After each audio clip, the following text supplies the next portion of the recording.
Nako po, ito maganda kong pag-usapan po, at reaksyonan po makabida na po. Kinwestiyon po kasi ngayon, ni Batangas Representative at House Lead Prosecutor Jervil Huistro po, mga kabida. Ito hong 16 votes theory po, sa impeachment trial po ni Vice President Sara Duterte, po. Now, ano po itong 16 votes theory, mga kabida? At saan po ito nanggaling? Okay? Para saan itong 16 votes theory, mga kabida, po? Okay? Bago ko i-explain yan, mga kabida, babasahin ko muna ito hong article ng Ang Balita ngayon, mga kabida, po. Alright? Huistro, iginiit na hindi ginamit ang bilang na 24 na mga senador, kinwestiyon ang 16 votes theory sa impeachment. Ayan. Iginiit ni House Lead Prosecutor at Batangas Representative Jervil Huistro na hindi tahasang ginamit sa konstitusyon ang bilang na 24 senators sa pagtukoy ng kinakailangang boto para sa conviction sa impeachment trial ni Vice President Sara Duterte. Paliwanag ni Huistro, mahalagang marinig ang magiging interpretasyon ng Korte Suprema sa probisyong nakasaad ng 2/3 of all the senators. Okay? Ito ang sinabi po ni Huistro po makabida, What the Constitution provides is 2/3 of all the senators. It used all. It did not use 24. So it is important to hear as well what the Supreme Court will say about this, Ang nakasaad sa konstitusyon ay 2/3 ng lahat ng senador. Ang ginamit ay all o lahat.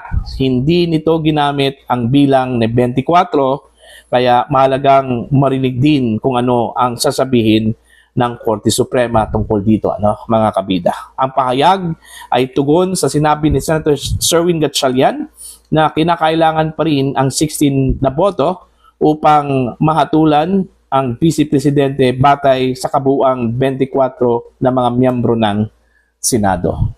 Ayan. So yun yung question po ni Congresswoman Huistro, mga kabida. Wala naman daw nakasaad sa saligang batas na 24 po ang kabuuang miyembro po ng Senado, mga kabida. 'Di ba? Kaya dumating doon sa numbers na 16 votes. Kasi yun yung 2/3 po, mga kabida, ayon po sa saligang batas. Although wala akong sinabi na 24 po, mga kabida, pero malinaw po sa ating saligang batas, mga kabida, na kailangan po ng 2/3 of all members ng Senado, okay, para makonvict si Sara Duterte. Now, ang tanong, ano po ang kasalukuyang setup po sa Senado, mga kabida? Ilan po ang miyembro po ngayon sa Senado? Di ba 24 po, mga kabida? 24 po ang kabuuang miyembro po ng Senado po ngayon, mga kabida. Walang absent yan, walang expulsion. Yun yung present composition dyan po sa Senate. Alright? Although hindi po sinabi sa ligang batas po natin, mga kabida, na 24, pero kung titingnan natin yung current setup po, mga kabida, at current numbers of the members of the Senate, malinaw po na 24. Okay? Since 24 po ang members ng Senate po ngayon, nararapat po, mga kabida, na sundin natin ang ating saligang batas. Nang nakasaad po doon, para makonvict si Vice President Sara Duterte, kailangan po ng 16 votes, which is the 2/3 of the 24, mga kabida. Bakit kailangan po ng intervention po ng Korte Suprema po dito? Wala na. Malinaw po yan. Understandable. Explicit yan. Okay? Yung sinabi po ng ating saligang batas, sundin lang natin yung kabuang composition po, mga kabida. Alright? Wala naman pong pagkakataon po na naging 20, naging 12, naging 15 ang miyembro po ng Senado. 24 yan. Ever since. Okay? Since 1935 Constitution po, mga kabida, 24 po ang miyembro po ng Senado. Hindi ho nagbabago po, mga kabida. Diba? Paano yan? Common sense na lang po. Okay? Hindi po kailangan talagang explicit yan. Okay? Kasi ang gusto kasi ni Luistro po, ano, mga kabida, na explicit po na ilagay sa Constitution na 24. Eh, malinaw po eh. Of all members of the Senate, ilang membro po ng Senado po ngayon? Di ba 24? So nararapat po mga kabida na ang 2/3 po ng 24 ay 16. Kaya andyan po yung 16 votes theory. Alright? Bakit ganon? Bakit po kinwestiyon po mga kabida ni Luistro itong 16 votes theory? Alam niyo kung bakit? Kasi alam kasi niya na malabo po mga kabida ma-convict si Vice President Sara Duterte, ano? Kapag 16 po ang gagamitin na votes, ano, mga kabida. Eh, wala ko siyang magagawa dyan eh. Yan yung nakasaad po mga kabida sa ating saligang batas. Unless, ano, kung meron pong mga miyembro dyan sa Senado mga kabida ang ma-expel. Ibig sabihin matanggal, ano? Sa anong kadahilanan? Eh, syempre, pag mabibigat yung mga kasalanan po mga kabida, ano po, kailangan hong tanggalin. Halimbawa, convicted po sa isang criminal case. Eh, pwede ba na while nag-serve o magsiserve ng kanyang sentensya sa bilangguan, eh, mananatili pa rin senador? Hindi. Tatanggalin talaga, ano? Mga kabida, ano po? Okay? So, yun lang yung paraan po para mabawasan itong 24 po mga kabida. Tanggalin po yung mga senador. Lalo-lalo na po yung mga may kaso po dyan, ano? Pero hindi ho basta-basta tanggalin yan. Hanggat wala hong conviction mula sa judiciary, mula sa korte po mga kabida, ano po? Okay, doon sa kanilang kinakarap na mga kaso po mga kabida, ay hindi ho maaaring tanggalin yung mga senador na yan. Kahit na po nasa jail yung mga senador na yan, ano, mga kabida, mananatili pa rin yung mga senador.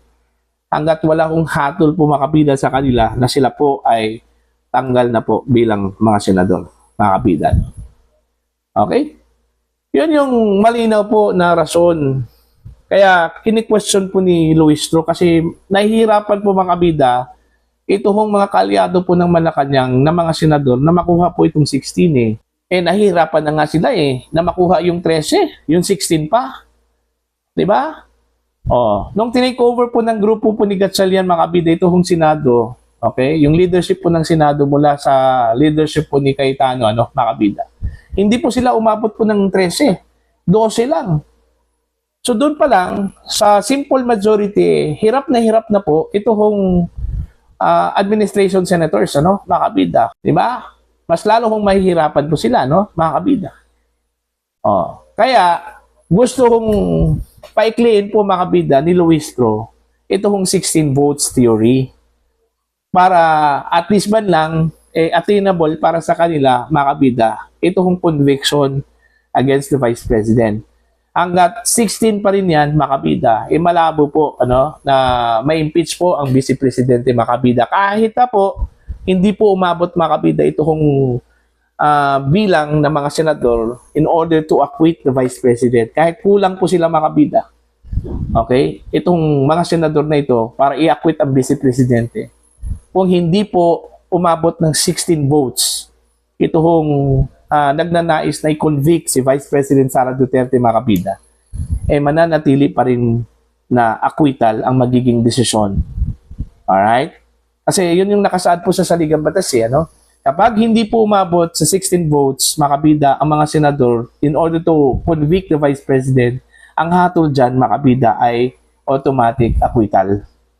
Yun yung pinangangambahan po makabida no? Ni Congresswoman Jervil Luistro. Kaya gusto ko niyang bawasan itong 16 votes kasi wala daw nakalagay sa saligang batas makabida na 24 po ang mga senador. Common sense lang yan. Ulitin ko po, common sense lang. Okay, bilangin mo lang yung lahat ng miyembro ng Senado po ngayon. Okay, malalaman mo yan makabida na ang 2/3 of that is 16. Okay? So, naintindihan natin, ano? Ito ay sa aking counting pag-research po, ano, mga kabida, para lang po may paliwanag po sa inyo, ano, ang patungkol ho sa 16 votes theory, mga kabida, ano po. Okay? So para po sa inyo, ano po ang inyong opinion at pananaw po, ano, mga kabida, dito ho sa pag-question po ni Congresswoman Jervil Luistro po, ang lead prosecutor po ng House of Representatives po, ano, mga kabida, sa impeachment trial ni Vice President Sara Duterte, dito ho sa 16 votes theory, mga kabida. Okay? Please comment down. Sa mga hindi pa po subscriber po sa aking channel, please subscribe. Just click the subscribe button. Click the notification bell, click all para updated po kayo, mga kabida, sa aking mga uploads. Maraming salamat po sa inyo lahat.